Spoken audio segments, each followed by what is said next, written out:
안녕하세요. 매일 아침 말씀 묵상에 오신 여러분을 진심으로 환영합니다. 4월 28일 목요일 포로된 자를 구원하심. 생각할 문제. 하나님의 흩으심의 목적이 구원인 이유는 무엇인가? 바벨탑 정신의 계보는 어떻게 이어지는가? 오늘 우리에게 주는 교훈은 무엇인가? 창세기 11장에는 하나님을 대적한 바벨탑에 대한 내용을 다루고 있습니다. 하나님은 하나님을 대적하여 성을 쌓는 그 바벨탑의 건축을 오늘을 혼잡케 함으로 중단케 하시고 지면에 널리 흩어 놓게 하시는데, 그 궁극적인 이유는 하나님께서 노아에게 명령하셨던 생육하고 번성하여 땅에 충만하라라고 하는 그 목적을 이루시기 위함에 있습니다. 그 명령은 더 나아가서 창세기 1장 28절에 인류를 창조하시고 하나님께서 그들에게 복을 주시며 이르시되 생육하고 번성하여 땅에 충만하라라고 하는 명령의 반복입니다. 하나님께서 창조하실 때 사람들이 생육하고 번성하여 땅에 충만하라고 하신 사실을 이루는 것은 타락한 세상을 구원하여 창조의 목적을 이루시려는 하나님의 뜻입니다. 하나님께서 참으로 그들 속에 하나님의 형상을 닮은 거룩한 하나님의 백성들로 가득 차게 하시는 것이 하나님의 창조계획 구원의 섭리였습니다. 그런데 바벨탑은 하나님의 뜻에 대하여 반한 것입니다. 반대한 것입니다. 그들은 하나님의 이름 대신에 그들 자신의 이름을 드러내고 겸손하여 하나님을 섬기는 것 대신에 그들은 교만과 자만을 명백히 드러내는 일을 했습니다. 하나님을 경외하는 대신에 하나님께 반항하여 이름을 내고자 그렇게 시도했습니다. 그 일은 반드시 실패할 수밖에 없습니다. 바벨이라고 하는 이름은 하나님의 문, 신들의 문이라고 하는 뜻과 또 혼돈이라고 하는 뜻을 가진 발랄과 연관된 단어입니다.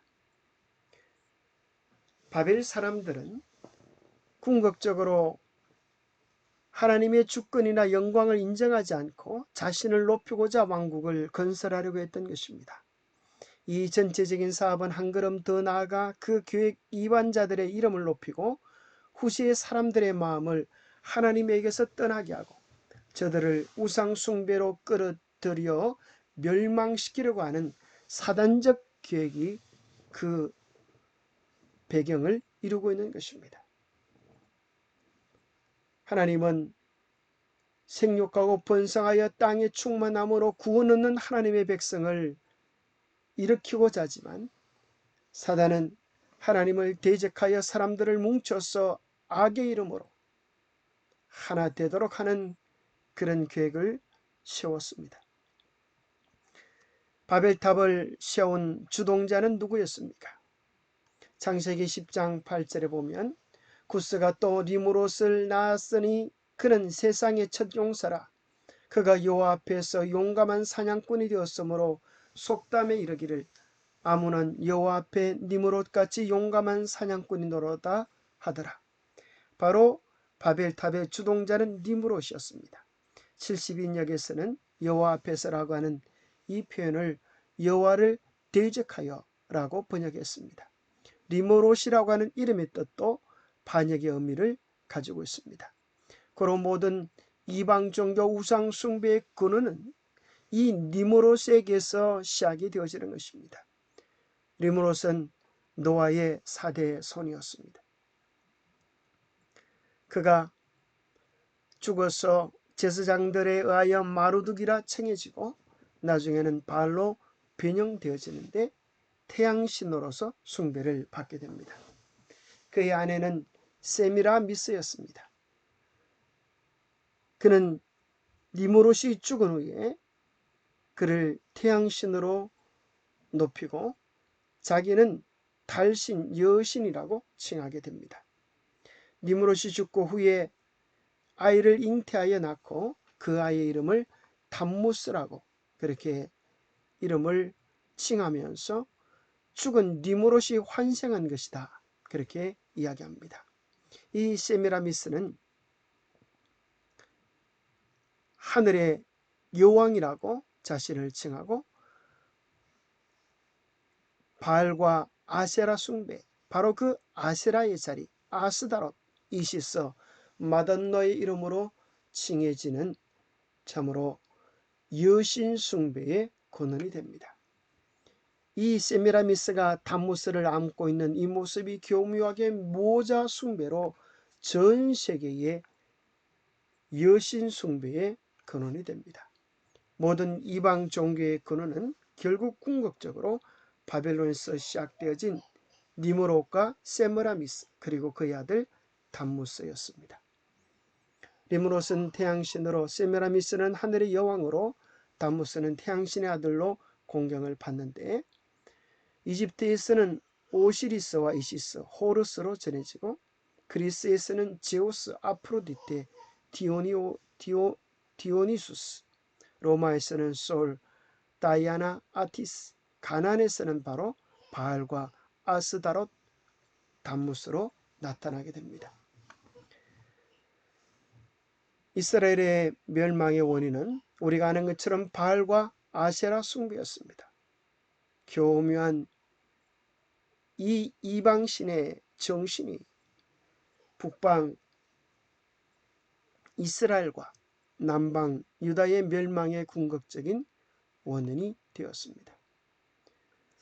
또 이 세미라미스와 담무스의 사상은 놀랍게도 전 세계의 모자 숭배로 들어오게 되는데 놀랍게도 천주교를 통하여 이 모습은 변형되어져서 아기 예수를 안고 있는 마리아의 모습으로 들어오게 됩니다.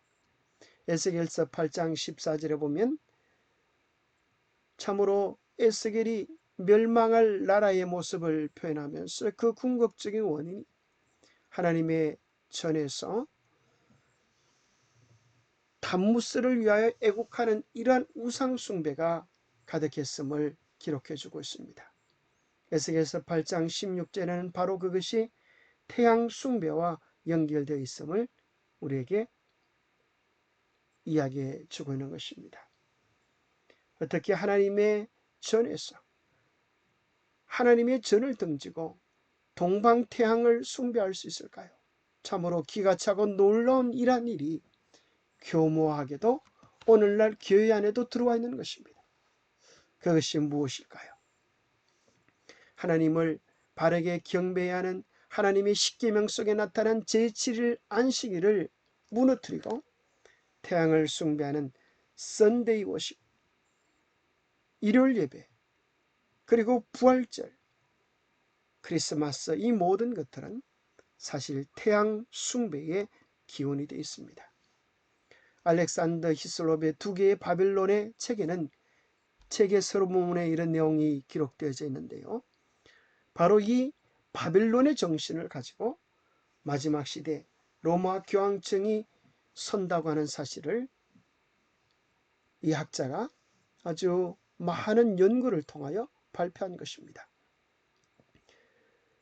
우리는 하나님의 말씀과 모든 역사적 자료들을 통해 로마야말로 계시록에 등장하는 바로 그 바빌론이라고 하는 사실을 더욱더 분명히 확인하고 있는 것이다. 실로 하나님의 섭리가 아닐 수 없다.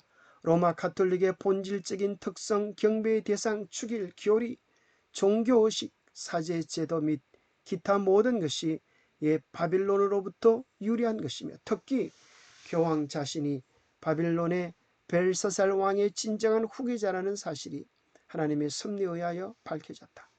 본서는 260여 권의 책을 동원하여 철저한 입증 자료를 제시하고 있다고 이야기해주고 있습니다. 놀랍게도 무너진 그 바빌탑을 다시 바빌론 정신으로 재건하고 있습니다.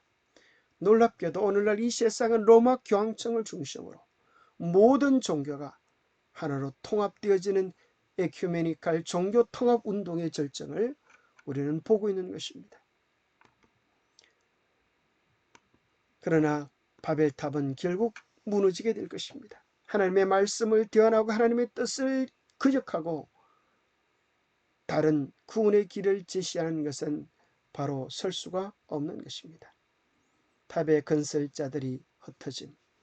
건축자들은 그들 사이에 있는 이상한 오해에 대한 원인을 전혀 밝혀낼 수가 없었다. 그리하여 분노와 낭망 중에서 그들은 서로를 비난했다. 지금까지 모든 사람은 동일한 언어를 사용해왔다. 이제는 서로의 말을 이해할 수 있는 자들끼리 무리를 이루었다. 그래 어떤 사람은 이 길로 어떤 사람은 저 길로 갔다. 여호와께서 거기서 그들을 온 지면에 흩으셨습니다. 기도하겠습니다.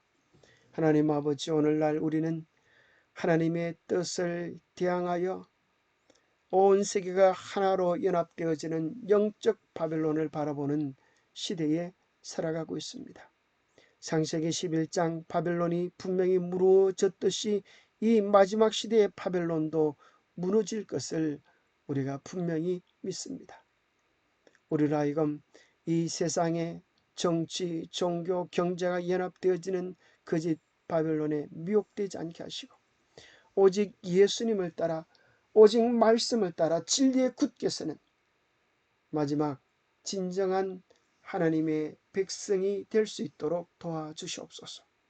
우리의 마음속에서 이기심의 자아 교만의 바벨탑을 무너뜨리게 도와주시고 오직 말씀으로 오직 예수님께 속하는 진실된 그리스도인의 삶을 살아갈 수 있도록 축복하여 주시옵기를 우리 주 예수 그리스도 이름 머지하여 간절히 간구하옵나이다. 오늘 우리는 영적 바벨론의 건설을 보는 그런 시대에 살아가고 있습니다. 오직 말씀, 오직 예수의 정신으로 승리하는 우리 모두가 되시기를 축복합니다. 감사합니다.